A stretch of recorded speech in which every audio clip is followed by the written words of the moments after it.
One like this is 95,000. Yes, sir. Wetin dey inside this thing? Loud. Loud. Wetin be loud? Wetin they use loud do? They smoke it.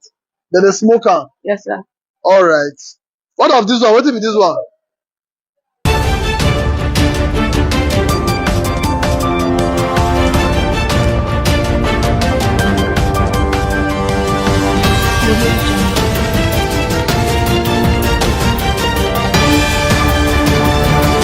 ALF Yorùbá TV. Lóòótọ́ ni páwọn ẹ̀ṣọ́ aláàbò orílẹ̀-èdè Nàìjíríà ń ṣe gudugudu méje tó ń ti yàyà mẹ́fà amúdàbí epo mi fẹ́ pọ̀ ju ọkà wọn lọ. Àyàn fẹ́ padà bọ̀ láti ṣe ẹ̀kúnrẹ́rẹ́ àlàyé nípa fọ́nrán tá a fi wọlé òun kó tó di àsìkò náà ẹja wo kókó tí ń bẹ nínú ìròyìn. Ikú oró ti pa ògbólógbòó báńdíìtì kan ní ìpínlẹ̀ Benue lásìkò táwọn ọlọ́pàá tán dojú ìjà kọ wọ́n ní ìpínlẹ̀ ọ̀hún. Àwọn agbésùnmọ̀mí ikọ̀ Lakurawa náà tún ṣe ìkọlù sáwọn ènìyàn ní ìpínlẹ̀ Sokoto wọ́n sì ṣekú pa ènìyàn nígbà tí wọ́n tún ṣe ọ̀pọ̀lọpọ̀ lọ́sẹ̀. Èmi ò sọ pé mo fẹ́ díje dupò ààrẹ o, mo kàn ń ṣe àfihàn àti àlàyé ìdúróṣinṣin mi nínú ẹgbẹ́ òṣèlú Labour Party ní Dátì Bàbá Ahmed ló ṣe àlàyé léyìí. Bí àwọn agbésùnmọ̀mí ò bá dẹ́kun ìkọlù tán ṣe sáwọn ọmọlẹ́yìn Kristi máa tún ṣe ìkọlù míì sí wọn ní orílẹ̀-èdè Nàìjíríà o, Donald Trump ló ṣe àlàyé léyìí. Kí n padà sínú òṣèlú kí Àtíkù Abubakar kó lọ fẹ̀yìntì nínú òṣèlú ṣíṣe ò torí àkókò tí mo ń ṣe agùnbánirọ̀ mi lọ́wọ́ bọ́lá Àtíkù Abubakar ló ti ń díje dupò ààrẹ lórílẹ̀-èdè Nàìjíríà títí di àkókò yìí. Dátì Bàbá Ahmed ló tún ṣe àlàyé eléyìí o. Iléeṣẹ́ ọlọ́pàá ní ìpínlẹ̀ Delta tó ti fi ọwọ́ òfin mú àwọn ajínigbé mìíràn pẹ̀lú ohun ìjà olóró àti ọ̀pọ̀lọpọ̀ egbògi olóró tó bá nínú ilé ìtajà arábìnrin kan ní ìpínlẹ̀ ọ̀hún. Mo kí wá pé a kú bí ọjọ́ ṣe rí ní gbogbo tẹ̀tí láǹfààní àti mọ darapọ̀ mọ́ wa lórí ìkànnì wa ALF Yorùbá TV níbi tá ti múrò yìí náà wá lájọ ọba alẹ̀ bó ṣe ń lọ náà là ń bá dọ́gba mímọ̀ sí tàwa náà kó àyànfẹ́ àtìlẹ́yìn ìtẹ́jú olólùfẹ́ wa òun náà lárígbà amọ́lóore inú wa sì dùn pẹ̀lú bẹ́ ṣe ń ṣe bẹ́ẹ̀ dúró tì wá ní gbogbo ìgbà àti gbogbo àsìkò kókó oníròyìn lẹ ti wá gbọ́ ìlàtẹ̀nu àyànfẹ́ lẹ́dùnmarè ẹ̀kúnrẹ́rẹ́ inú rẹ̀ lókù táàmù sísọ lójú egun rẹ̀. Ikú oró ti pa ògbólógbòó báńdíìtì kan ní ìpínlẹ̀ Benue lásìkò táwọn ọlọ́pàá dojú ìjà kọ wọ́n ní ìpínlẹ̀ ọ̀hún.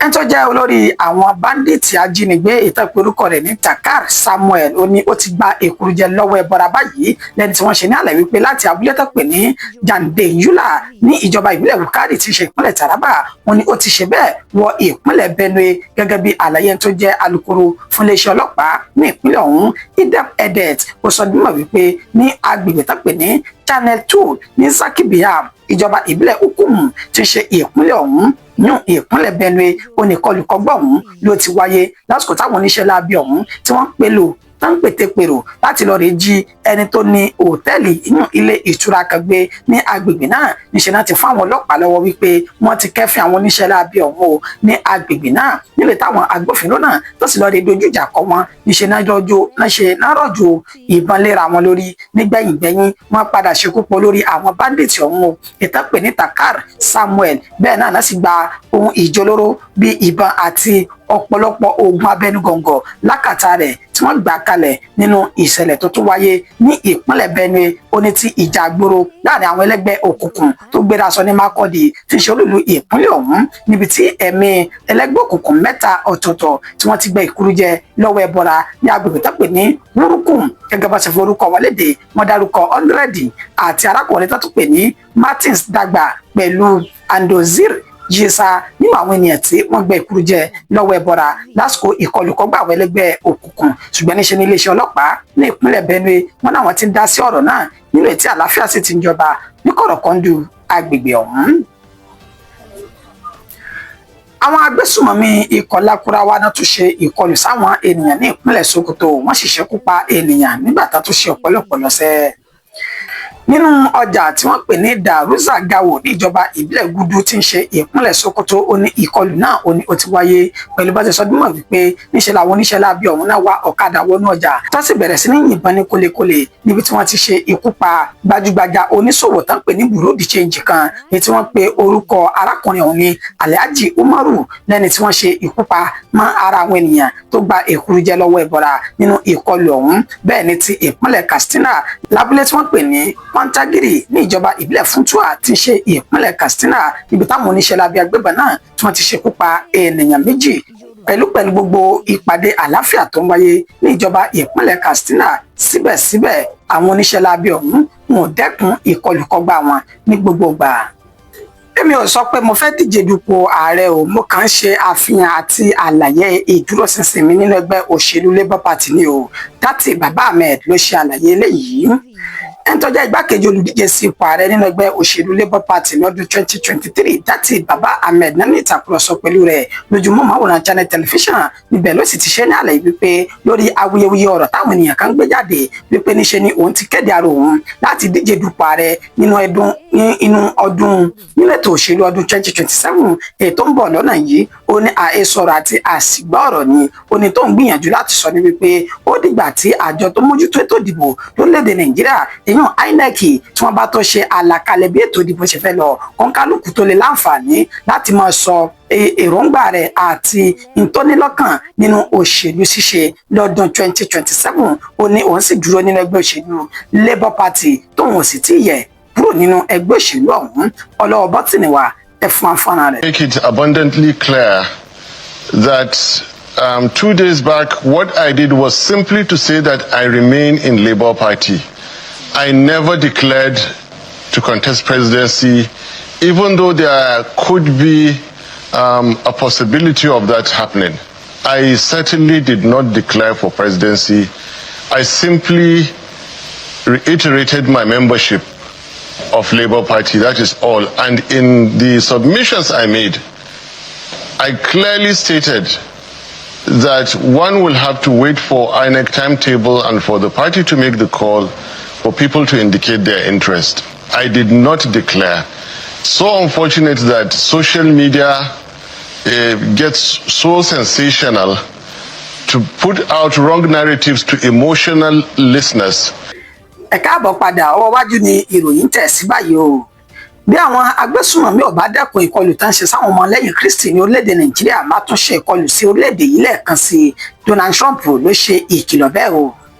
Ẹni tó jẹ́ ààrẹ ní orílẹ̀-èdè Amẹ́ríkà ìyẹn Donald Trump ló ṣe àlàyé ọ̀rọ̀ yìí lásìkò tán ní ìtàkùrọ̀sọ pẹ̀lú rẹ̀ pẹ̀lú iléeṣẹ́ oníròyìn The New York Times. Ibẹ̀ ló ti sọ dímọ̀ wípé pẹ̀lú bọ́n ṣe ìkọlù sí orílẹ̀-èdè Nàìjíríà tó ń ṣe ìkọlù náà sáwọn agbésùmọ̀mí lọ́jọ́ 25 oṣù kejìlá ọdún 2025 tó ti tẹnubodò sẹ́yìn yìí. Ó ní bírú ìkọlù bẹ́ẹ̀ bí wọn bá dẹ́kun ìkọlù tán ṣe sáwọn ọmọlẹ́yìn Kristi, irú ìkọlù bẹ́ẹ̀ yóò tún wáyé ní orílẹ̀-èdè Nàìjíríà lẹ́ẹ̀kan sí. Nígbà tí wọ́n sì bi ààrẹ náà léèrè wípé ó dáa wọ́n ń ṣe ní àlàyé wípé kì í ṣe àwọn ọmọlẹ́yìn Kristi nìkan náà ń ṣe ìkọlù sí, pé ìkọlù náà tó dọ́dọ̀ àwọn mùsùlùmí. Ó sọ dímọ̀ wípé lóòótọ́ àti lódodo ìkọlù náà dé ọ̀dọ̀ àwọn mùsùlùmí. Ó ní ṣùgbọ́n àwọn ọmọlẹ́yìn Kristi gangan ó ní àfojúsùn àwọn oníṣẹ́ láabi agbésùmọ̀mí ọ̀hún tákàn fi ti mùsùlùmí bójú láti má lè jẹ́ kí àwọn mọ irú itú tí wọ́n pa fáwọn ọmọlẹ́yìn Kristi. Ó wá ní fún ìdí èyí ó tún ṣe ìkìlọ̀ fún wọn lẹ́ẹ̀kan sí tí wọn ò bá dẹ́kun à ń ṣe ìkọlù sáwọn ọmọlẹ́yìn Kristi, wọn yóò tún ṣe ìkọlù tuntun míì sí orílẹ̀-èdè Nàìjíríà láìpẹ́ yìí. Ẹ jẹ́ ń padà sínú òṣèlú. Ó yẹ kí Àtíkù Abubakar kó ti fẹ̀yìntì nínú òṣèlú torí àsìkò tí mo ń ṣe agùnbánirọ̀ mi lọ́wọ́. Ó ní Àtíkù ti bẹ̀rẹ̀ sí ní díje dupò ààrẹ orílẹ̀-èdè yìí mú títí di àkókò yìí. Dátì Baba Ahmed ló tún ṣe àlàyé ọ̀rọ̀ nínú ìtẹ̀síwájú àlàyé ẹni tó jẹ́ igbákejì olùdíje sí ipò ààrẹ láti ẹgbẹ́ òṣèlú Labour Party lọ́dún 2023. Dátì Baba Ahmed nínú ìtẹ̀síwájú àlàyé rẹ̀ nípa òṣèlú. Ibẹ̀ ló ti sọ dímọ̀ wípé lórí ọ̀rọ̀ Àtíkù Abubakar tó jẹ́ olùdíje sí ipò ààrẹ láti ẹgbẹ́ òṣèlú PDP látinú ẹgbẹ́ òṣèlú PDP lọ́dún 2023. Ó ní ó kù díẹ̀ káàtó kí Àtíkù Abubakar kó sì tún máa jáde dupò ààrẹ lásìkò yìí. Ó nítorí wípé láti ìgbà tó ti ń ṣe agùnbánirọ̀ tó ń sin ilẹ̀ bàbá òun, ó ní Àtíkù Abubakar ló ti bẹ̀rẹ̀ sí ní díje dupò ààrẹ lórílẹ̀-èdè Nàìjíríà títí di àkókò yìí táwọn sì ti jọ figagbága láìmọye ìgbà nínú ètò ìdíje dupò ààrẹ orílẹ̀-èdè Nàìjíríà mú. Ó ní ó yẹ kí irú àkókò Àtíkù Abubakar kó ti kọjá sẹ́yìn torí pé àwọn ọ̀dọ́ langba tán tó gbangba sùn lọ́yẹ ti wà báyìí. Bẹ́ẹ̀ làwọn ènìyàn tí wọ́n kájú ẹ̀ láti tukọ̀ orílẹ̀-èdè Nàìjíríà wọ́n ti wà lóde k'Àtíkù Abubakar fẹ̀yìntì. Ọlọ́wọ́ bọ́tìnì wa ò ẹgbẹ́ wa débẹ̀. When I was doing my NYSC, Baba Atiku was an aspirant, and in 2018 we contested primaries together. In 2023 we contested again, I as a vice president elsewhere when his vice president had left him. And for God's sake, in 2027 again, there is need for a new generation of Nigerian leaders, and they do exist. Like I said, a whole new generation are waiting for a new leader to lead them to a new party. There are good Nigerians. There are people capable of solving Nigerian problems. But they are discouraged by the expensive, difficult, treacherous system full of godfathers and bad promises to make. Ẹ káàbọ̀ padà eléyìí náà ní ìfiṣẹ́rùn mi ní ilé síbi fún ti àsìkò yìí. Iléeṣẹ́ ọlọ́pàá ní ìpínlẹ̀ Delta ti fọwọ́ òfin mú àwọn ajínigbé mìíràn pẹ̀lú ohun ìjà olóró àti àkàkàmọ́yé egbògi olóró tábálákàtà arábìnrin kan. Gẹ́gẹ́ bí àlàyé tó jẹ́ alukoro fún iléeṣẹ́ ọlọ́pàá ní ìpínlẹ̀ Delta Bright Edafe ó sọ dímọ̀ wípé níṣe ni ọwọ́ tẹ àwọn agbébọn kan ní Port Harcourt tí ṣe olúlu ìpínlẹ̀ Rivers nínú ètí á sì ṣe ìwádìí rẹ̀ dáadáa ètò sì ṣe bẹ́ẹ̀ mú àwọn ọlọ́pàá lọ sí agbègbè kan ní ìpínlẹ̀ Bayelsa níbi tí wọ́n tún ti mú agbébọn míì pẹ̀lú ìbọn AK-47 ọyọ kan ní àkàtà wọn. Bákan náà tún gba ìbọn AK-47 míì ní agbègbè tó pè ní Pantani tí ṣe ìpínlẹ̀ Delta. Nínú rẹ̀ náà ni wọ́n tún ti fi páńpẹ́ òfin gbé àwọn agbébọn míì ní ìpínlẹ̀ Delta tó sì gba ìbọn K2 àti ìbọn 2-pump action gun pẹ̀lú ìbọn ìbílẹ̀ méjì ọ̀tọ̀ọ̀tọ̀ tó fi máa kàkàmọ́yé ọta ìbọn àti owó tábálákàtà àwọn ènìyàn náà gẹ́gẹ́ bó ṣe fojú hàn nínú fọ́nrán tí ẹ̀ ń wò lójúmọ́mọ́wòrán yìí. Apá àbòmíì òní ti arábìnrin tó ní ó jẹ́ ọlọ́jà èyí tí wọ́n ti ń ta ohun ẹlẹ́rìndòdò ṣùgbọ́n tó fi nǹkan náà bójú níbi tó sì ti jíngire nínú kó máa ta egbògi olóró líle fáwọn ènìyàn. Níṣe ni ọwọ́ tẹ̀ ní Efurum tí ń ṣe ìpínlẹ̀ Delta ọlọ́wọ́ bátìnìwá wọ́n bá gbé fọ́nrán rẹ̀ wọlé pẹ̀lú ìtàkùrọ̀sọ wọn àti ẹni tó jẹ́ alukoro fún iléeṣẹ́ ọlọ́pàá ní ìpínlẹ̀ Delta Bright Edafe èyí tó fi hàn wípé níṣe làwọn ọlọ́pàá ní orílẹ̀-èdè Nàìjíríà àtàwọn ẹ̀ṣọ́ aláàbò tó kù wọ́n ń ṣe gudugudu méje tó ń ti àyà mẹ́fà láti rí dájú pé ètò ààbò tó péye ó wà lórí ẹ̀mí àti dúkìá àwọn ènìyàn ṣùgbọ́n bá ṣe ń ṣe é tó níṣe lomi máa fẹ́ pọ̀ ju ọkà wọn lọ. K'Ẹlẹ́dùmarè kó túbọ̀ máa bá wa ràn wọ́n lọ́wọ́ síwájú àti síwájú sí i. Yóò wá máa fi ilé náà ṣẹ́nu mi lédè síbi fún ti àsìkò yìí. Mo kí o ní wípé ẹṣẹ́ ọlọ́bẹ̀ ẹṣẹ́ ẹ̀ǹtẹ̀ bá wa jẹ́ ẹ̀kọ́ ìbínú títí dìgbà tá àtúnjọ máa pàdé lórí ìkànnì ALF Yorùbá TV tá a wà yìí. Ire àtayọ̀ láfi máa pàdé ó dàbọ̀. It's 95,000. One like this is 95,000. Yes, sir. Wetin dey inside this thing? Loud. Loud. Wetin be loud? Wetin dem dey use loud do? They smoke it. Dem dey smoke am. Yes, sir. Alright. What of this one? Wetin be this one? SK. This one na SK. Yes, sir. What dem dey use SK do? They smoke it. Dem dey smoke am too. Okay, I dey see bag here. Wetin dey inside this bag? Dust of Igbo. Dust. Na dust of Igbo abi na Igbo? Igbo dust that they use it to soak mokite. Okay, dem dey soak am for inside Mokite. as Add mokite. ogogoro to Alright, okay. So this one is what? SK. This one is SK. How much you sell this? 15,000. 15. Yes. Which one you call dey sell 90,000? Is this round one lad? This lad is Yes. 90,000. Yes. This one 15,000. Yes, sir. So people wey no get money to buy this one go buy this one. Yes. Okay, well you don't know. Okay, we have to tear one now as a sample. As a sample so that our audience will see what it looks like. Now, just look at what somebody will buy for 90,000 because they want to run mad. For me, I don't see what this can do for our youth. Our youth, sorry, I'm also a youth, but we must accept reality that this is bad. And we're using this medium to discourage all Nigerians, people who sell, people who buy to desist from this, because this is the driver of crime. We have interviewed suspects who said, oh, before I murder this person, I took loud, I took codeine, I took Indian hemp, that motivated them to go and do such evil. Madam, how many children you get? One. One.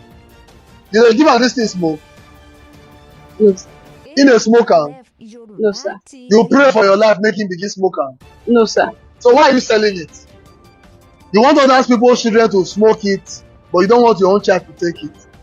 Between me and you, do you think this is good for human being. Yes, sir. It's not good. Yes. So can you tell us why you are selling it? ALF Yoruba TV. When I get after the death of my father. Okay, I know where you go. I'm not interested. Don't worry, I'm not interested. Okay? So I want to tell you how I get to the army land that I'm selling wait, this. we call it whipping of public sympathy, okay? Yeah.